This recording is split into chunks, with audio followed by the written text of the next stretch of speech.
கர்த்தருடைய பரிசுத்த நாமத்துக்கு மகிமையுண்டாவதாக. இந்த நாளிலும் என் தேவனும் நானும் என்ற நிகழ்ச்சியின் மூலமாக உங்களை சந்திப்பதில் பெருமகிழ்ச்சி அடைகிறேன். இந்த நாளில் உண்மையாகவே இதுவரையிலும் ஒவ்வொரு நாளும் நம்ம தியானிக்கிறோம்.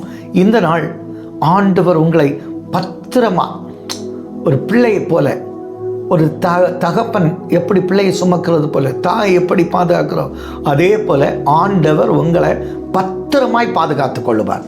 எரேமியாவுக்கு எழுதின புஸ்தகம் 40வது அதிகாரத்தில் 4வது வசனத்தில் பாருங்கள்.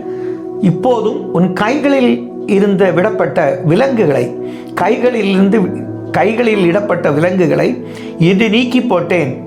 என்னோட கூட பாபிலோனுக்கு வர உனக்கு நன்மையாய் தோன்றினால் வா, நான் உன்னை பத்திரமாய் பார்த்து கொள்ளுவேன். கடந்த 6 மாதமாக உங்களை பத்திரமாய் பாதுகாத்த கர்த்தர் இந்த மாதத்தில் இனி வருகிற நாட்களில் மிகுந்த பத்திரமாக எந்த வெயிலினுடைய உக்கிரகங்களை உங்களை ஆட்கொள்ளாதபடி, வெப்ப அலைகள் உங்களை ஆட்கொள்ளாதபடி, உங்கள் கைகளில் சில சமயங்களில் பார்த்தீங்கன்னா கைகள் கட்டப்பட்டது போல் இருக்கும். பணப்பிரச்சனை அப்படி இருக்கும். சிலர் கேஸில் இருப்பீங்க, நீதிமன்றத்தில் உங்கள் வழக்குகள் இருக்கும். சில அலுவலகத்தில் பார்த்தா நம்மளை டீஃபால்ட் பண்ணி வச்சுருப்பாங்க. சில சமயங்களில் பார்த்தா நம்மளை டார்ச்சர் பண்ணி வச்சுருப்பாங்க. இப்படி ஒரு ஒரு விடுதலை இல்லாத ஒரு சூழலில் நீங்கள் கட்டப்பட்டிருக்கிறீங்கன்னா உங்களை பார்த்து தான் கர்த்தர் சொல்லுகிற வார்த்தை, உங்கள் கைகளில் இருந்த கட்டுகளை எல்லாம் கலத்திட்டார். கர்த்தர் உங்களை பத்திரமாய் பாதுகாத்துக் கொள்வார். ஏன்னா ஏசாயா 46 3வது வசனத்திலையும் 4வது வசனத்திலையும் அழகாக சொல்லி இருக்கிறார்.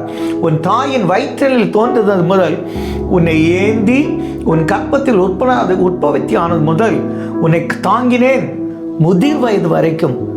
எவ்வளவு அழகா சொல்ல, நிறை மயிர் வட்டும் உன்னை தாங்குவேன், இனிய மேல் ஏந்துவேன்.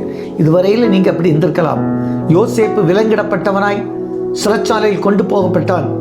வானபாத்திர காரணத்தை கேட்டான் பாருங்க, நீ வாழ்ந்திருக்கும் போது என்னை நினைத்துக்கொள், உன்னை நான் விடுதலை பண்றதுக்கு தேவ சமூகத்தில் ஜெபித்தேன். மறந்துட்டான். ஆனால் கர்த்தர் அவனை விடுவித்த போது அவன் முகசவரம் செய்யப்பட்டு வேறு வஸ்திரம் கொடுக்கப்பட்டு விலங்குகள் கட்டு அவிழ்க்கப்பட்டு 2வது ஸ்தானத்தில் உயர்த்தினது போல இந்த நாள் உங்களை உயர்த்துகிற கர்த்தர் இருக்கிறார். ஏன்னா அவர் உங்களை பத்திரமாய் பாதுகாத்துக் கொள்ளுகிற கர்த்தர். சங்கீதங்களின் புஸ்தகம் 78வது சங்கீதத்தில் நீங்க பார்த்தீங்கன்னா அற்புதத்தின் தேவன் எவ்வளவு நல்ல வார்த்தையை நமக்கு கொடுத்திருக்கார் தெரியுமா? ஏசாயா சங்கீதங்களின் புஸ்தகம் 78வது அதிகாரம் 53வது வசனத்தில் பாருங்க, அவர்கள் பயப்படாதபடிக்கு அவர்களை பத்திரமாய் வழி நடத்தினார். இஸ்ரவேல் ஜனங்கள் பயப்படாதபடிக்கு பத்திரமாய் வழி நடத்தினார். செங்கடலை பிளந்தார், யோர்தானை பிளந்தார். அழக பகல மேஸ்தத்திலும் இரவல் அக்னி ஸ்தம்பத்திலும் வழி நடத்துவார். இந்த தேவன் உங்களை பத்திரமாய் நடத்துவார். எஸ்ரா வழியில ஜாமானங்கள் ஆலயத்தை கட்டுறதுக்கு அலங்கத்தை கட்ட கேட்க வைக்கப்பட்டான், கொண்டு போறது வைக்கப்பட்டான். கர்த்தர் அவனுக்கு எல்லாவற்றிலும் பாதுகாப்பாய் தூதனை அனுப்பி பாதுகாத்தது போல ஆண்டவர் உங்களுடைய காரியங்களில் இந்த நாளில் பாதுகாப்பார். உங்களுடைய கட்டுகள் கலக்கப்படுகிறது.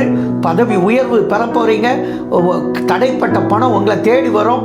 உங்களுடைய எல்லாவற்றிலும் இந்த நாள் ஜெயத்தின் நாளாக இருக்கும் என்று வாழ்த்துரைக்கு எங்கள் நல்ல தகப்பனை பத்திரமாய் பாதுகாத்துக் கொள்ளுகிற கர்த்தர் போக்கிலும் வரத்திலும் பகல மேஸ்தம்பத்தில் இரவல கரிசமத்தில் வழிநடத்துங்க. சுகத்தோடு ஜெயத்தின் நாளாயிருக்க, ஜெயத்தை பெற்றுக்கொண்ட நாளாயிருக்க கிருபை செய்யும் நல்ல பிதாவே, ஆமென்.